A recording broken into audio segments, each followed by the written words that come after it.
তারা তো গেছে ডাইস কিনতে, তারা অলংকার তৈরি করবে, কাজে তাদের কাছে কিন্তু স্বর্ণালংকার ছিল না, তাদের কাছে ছিল না। ওরা নিজেরাই আসলে তাদের জিজ্ঞাসাবাদ করছে, ওরা নিজেরাই আসলে হয়ে গেছে আর কি, যে এত আশা নিয়ে আমরা তাদেরকে ধরলাম, মানে হতাশ কি বলা যেতে পারে, তারা হতাশ হয়েছে আর কি তাদের জিজ্ঞাসাবাদে, যাদের কাছে এরকম টাকা পয়সা নাই, এত স্বর্ণালংকার নাই, আছে কি স্বর্ণালংকার বা অলংকার তৈরি যে ডাচ, সেই ডাচ আছে তাদের কাছে।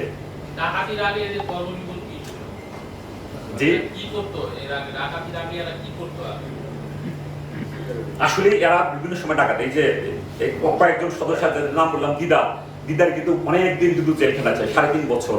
ওইটাও একটা ডাকাতি মামলা ছিল, সেই মামলায় কিন্তু জেল খেটে 4 মাস আগে বের হয়ে আসছে। আমি বলেছি যে আপনারা এই ডাকাতি করেন কেন, এই পেশার সাথে আপনারা থাকেন কেন।